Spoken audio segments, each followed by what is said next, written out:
Ano malulog sa tong bigo? Tayo pagkadali brada. Tingnan niyo nga no. Kanina di pangitaan na tong mabasa as sa Biblia, dili Dios di makabasa. Karon kitug-anan nako ang Biblia, ang presentasyon sa Biblia, dili lang kay kitawag ko sa kasetas ang pagtudlo kay wa sa Inya nabasa ba nimo? Nabasa na gani. Asa sa kasetas? Oo na. Check na to. 17:3. Ang amahan Dios. Kulang. Tulog ko na ilang Dios. Isa pa. At kahuman, order 18. Ang anak Dios duha na. Kulang pagyabon. Sunod, buhat bubuhat 5 Ang Santo Dios, kompleto na. Kompleto sa. Po si Mr. Alinton, ha? Okay, sige po. Magandang gabi po sa inyo, Mr. Alinton. Magandang gabi rin, Sir RJ. Pwede ko po mamalaman kung ano po yung sektang inaaniban po ninyo, sir? Iglesia po. Iglesia ni Cristo. Yung kay Manalo, nang naparehistro noong 1914? Kayo lang po may sabi niyan, hindi ang Biblia. Ay, hindi po, sa gobyerno po yan eh. Bakit ipinarehistro ni Manalo doon sa gobyerno kung wala yan sa Biblia? Na dapat ipaparehistro yung iglesia. Diba? Para hindi tawagin kolorum. Kaya so ibig sabihin, tama po pala yung sinasabi na itong iglesia ni Cristo ni Manalo ay subject po siya sa batas ng tao. Tama po ba? Kailangan sumunod sa batas ng tao kasi hindi po yung iglesia po ang pinag-uusapan po natin dito is about yung iglesia. So kung titingnan po natin, before po kayo magtatanong, gusto ko lang pong laruin po So kung titingnan po natin, so ang iglesia ni Cristo ni Manalo ay isa po siyang institusyon na kay Cesar, hindi po sa Diyos. Kasi ibinigay po siya sa Diyos, kay Cesar hindi po sa Diyos. Pasakop sa gobyerno. Kasi hindi po individual. Sa citizenship po yan, Mr. Alinton. Babasahin po natin Romans chapter 13. Sa ano po yan sa individual po yan Bilang mga citizens po tayo sa isang bansa. Pero ang in terms of iglesia, wala po tayong mababasa na included po yan po dyan ang iglesia. Sa inyo na yung paniniwala niyan. Kaya nga tinitanong po nga natin kino-correct nga po natin di ba? Kino-correct na po natin kung saan ba ito pa sino bang tinutukoy dito. Kasi puro lang kayo claim ng claim. For example, Iglesia ni Cristo ni Manalo, pinarehistro. Yes po. Magtatanong po kayo ngayon. For example, teka po muna, Mr. Natoy. Di ka po muna.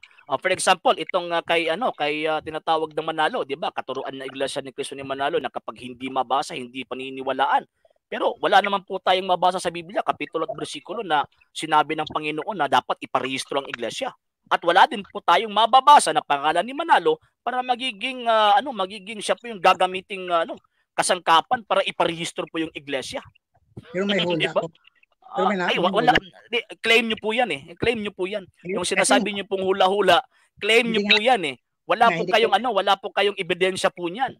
Bakit po kasi yung mga claims po ninyo sa biblical and historical na presentation ay talagang wala po kayong baseless po yan kumbaga.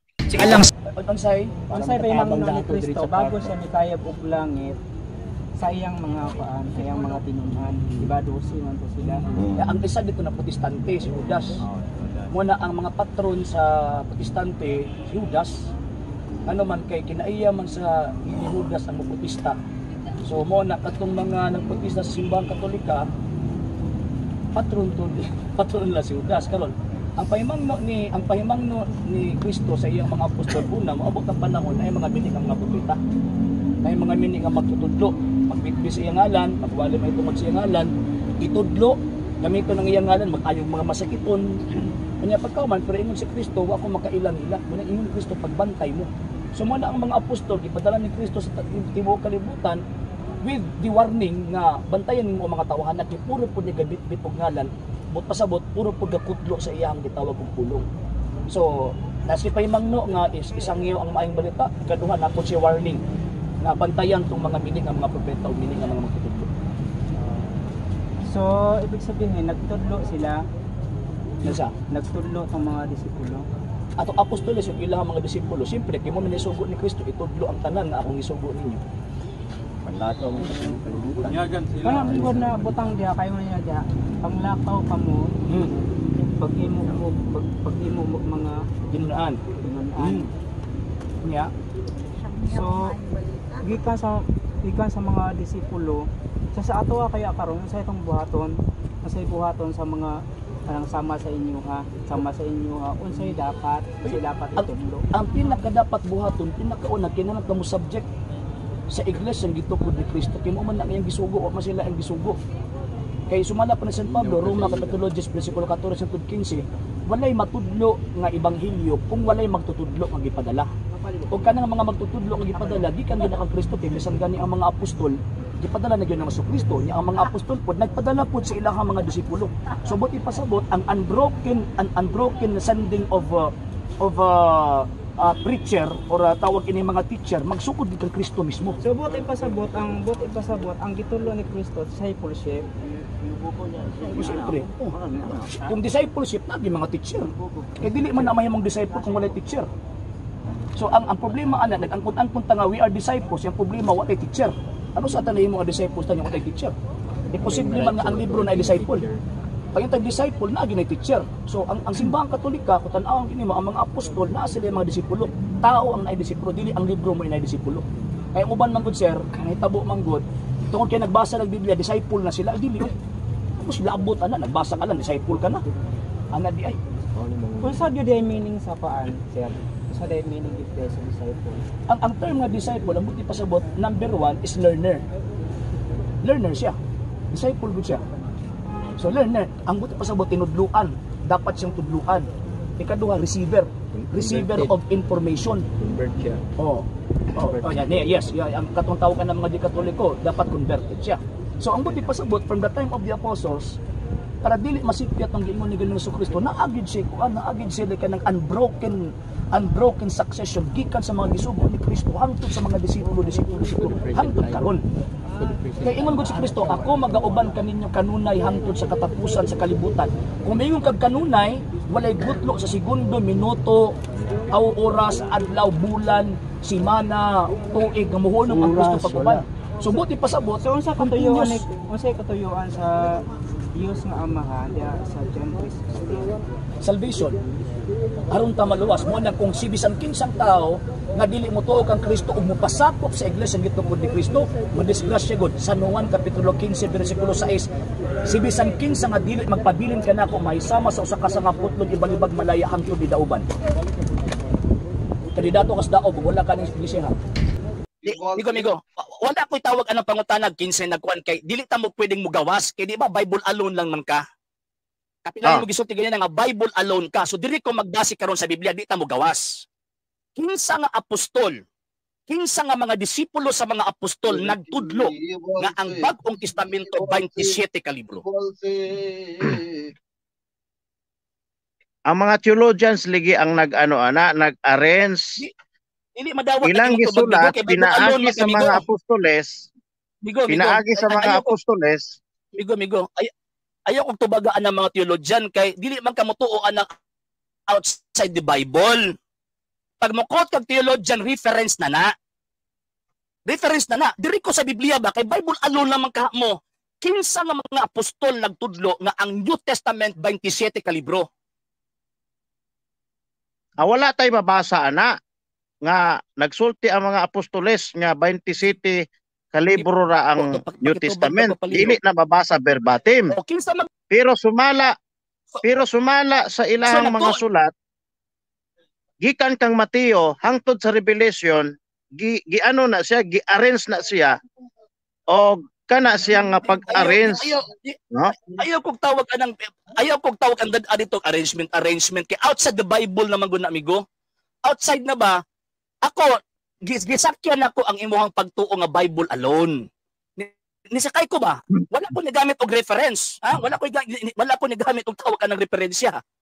Gusto na ko tawag anang dito ta sa imuhang giingon nga Bible alone lang ka. Wala di ko pwede mo gamit og referensya kay ang imong pagtuo Bible alone. Ang ako ang pangutana simple kayo.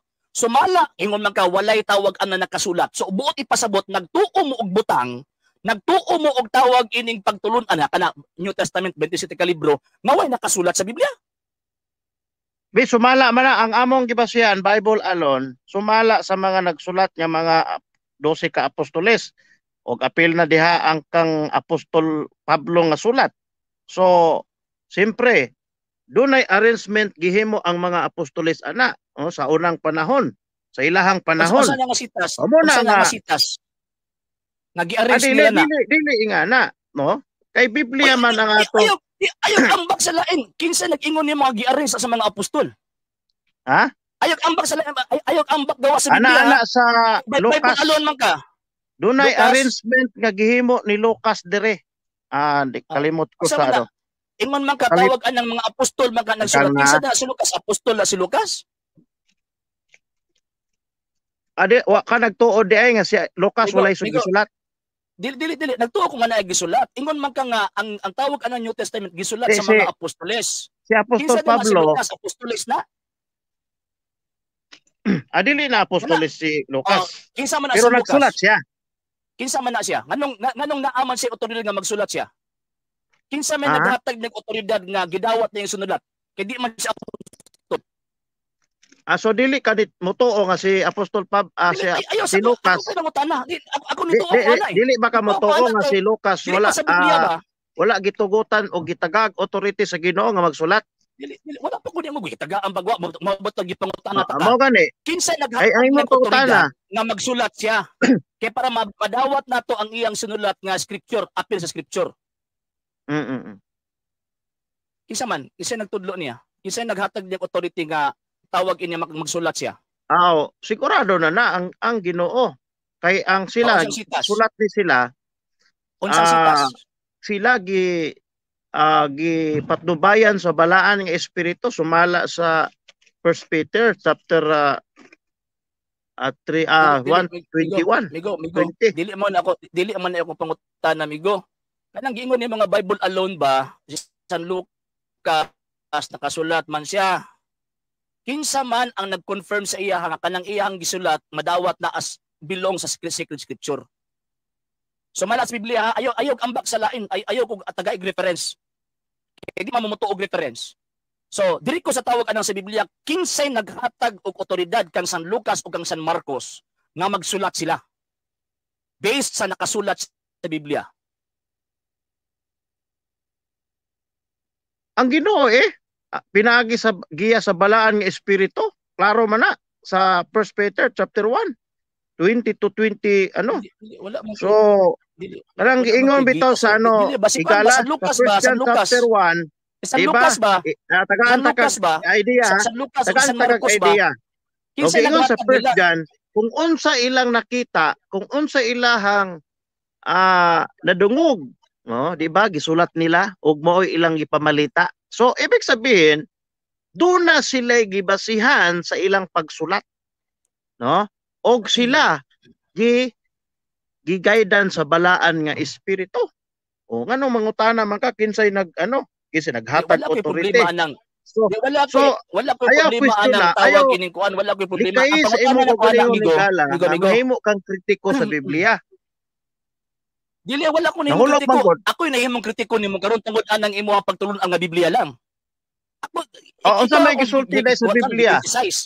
Pamatud-an ako nga Biblia lang gyud. Tubagas ako. Pamatud-an ligi na ako sa imo ha. Kanang kang San Marcos o kang San Lucas, ingon makagigiyahan sa Espiritu Santo. Unsang sita sa Biblia kapitulo bersikulo nga nagtudlo ang mga apostol na kanang gisulat ni San Marcos o ni San Lucas gigiyahan sa Espiritu Santo. Ha? So ibig sabihin di wa giday ka motoo sa 1 Peter 1:20 to 21. Wa di mo na apsiyan ako ang tawag anang punto ba? Di mo man akong bersikulo Igala. Dala na sila tanan. Migo wa ko'y problema bersikulo gini mo abot og gipangutana ta ka. Ngano man kay diri ko sa imong teaching ba nga Bible alone. Why did ka og referensya? Why did ka referensya kay Bible alone lang gani mo, di ba? Kasi ipanawa akong kuan. Gituuhan ninyo nga si San Lucas o si San Marcos ang ilang sinulat na bilong sa sacred scripture. Karon dinhi ko sa mabasa kay di mata pwedeng mo gawas. Kinsa ang naghatag nilang otoridad? Kinsa ha kay dili man specific ka ng giingon nga gigiyahan sa Espiritu Santo. Dili man specific kung unang mga libro ha. Kinsa ang naghatag otoridad ni San Marcos ug ni San Lucas na kanang ilang gitawag og mga writings maapil sa sacred scripture? Ang Ginoo lagi, di man na pwede higala nga maghimo-himo sila, magtumo-tungo sila, nagsulat sila, pinaagi pod sa giya sa Ginoo kay gisugo sila. Kung unsa ilang gisula, kung unsa ilang nakita, kung unsa ang ilahang sa Biblia ginatawag kapitulo bersikulo na gisugo sila magsulat. Dali ra kayo na higala, dili lang nimo madawat Unsang sita sa Biblia kapitulo bersikulo nga gisugo sila nga magsulat. Ang guide sa Bible, Dili. tumala sa 1 Peter chapter 1 verse 20 to 20, no private interpretation. So the scripture not came by the will of man, di ba? For the prophecy came not by the will of man, but the will of God. At itong mga taong ito ay pinapatnubayan ng banal na espiritu. Ibig sabihin, dapat masabtan nimo naanay idea ang gihatag daan ang verse nga akong gihatag sa imo. Abot pasabot. Nganong mangutana man kasukwa, wala ka kasabot. Nganong mangutana man kasukwa, kinsay naghatag authority sila nga ang Biblia nga atong gibasa karon wala man ni abot pinaagi sa kabuton sa tao. So, bot pasabot ang imuhang pangutana nagpasabot nga wa gyud day kamo tuo nga ang gisulat ni opinion amigo Lucas amigo imuha man ng opinion amigo imuha man ng opinion. Respetuhon ko na imong opinion. Imo na ganang gituot ang sige, salamat sa pagrespeto. 20 nga bawal ang personal interpretation. Mo ba tanong utana ko nimo, di ba? Imo man ang opinion, respetuhon ko na. Ang tuad dinhi karon ang ebidensya. Dawat ninyo ang libro ni San Lucas ug ni San Marcos, dili man na sila mga apostoles. Ako na po imong utana nimo. Dawat ninyo ang libro ni San Lucas ug ni San Marcos. Lagi karon, tubagalas ako. Tubagalan sa ako. Gidawat man ninyo ang tawag ining libro ni San Lucas ug ni San Marcos isip kabahin sa sacred scripture. Nya bawat di man ta mo gawas. Di man ta mo gawas sa tawag ining Biblia kay Bible alone lang man ka. Unsang sita sa Biblia kapitulo ug bersikulo nga kanang gitawag og libro ni San Lucas ug ni San Marcos, kuan siya tawag ining nga factual siya at the same time maapil sa sacred scripture. Unsang sitas? Mo naman to ako ang higala, mo naman na siya kay sa ko amang God. Dili ko as a Bible alone. Dili ko ka naga-critics kung unsay gisulti sa Biblia kay ano man. 100% na ang akong pagtuo sa Biblia nga naa diri tanan ang angay na kong tuhuan. Muna nga sa imong pangutana man God. Sa imong pangutana man God. Nagdig ba? Migo. Nagdig man gud ta. Gitan-aw nato, ang gitan-aw karon ang imuhang tawag ining paggituuhan. Gituuhan og kanang ebidensya nga gigamit. Mo bitaw sa Isaiah 34 kinsa nag-ingon nimo nga Biblia na wa katubag. Kay ang imuhang opinion amo Biblia na kay libro gud na. Dili man na mo inunsikwitor man ha. It is a fallacy of nunsikwitor. Pag-abot og New Testament kinsa pa nag-ingon nga apil na sa sacred scripture mo gusto ka ba nagdikta based sa imong pagtuo nga Bible alone kay kami kami tawag ini mga Katoliko nang sa Iglesia Katolika apol karon di man mi Bible alone ngano man kay ang Biblia explain sa iyang kaugalingon ilabi na sa iyang kaugalingon kasaysayan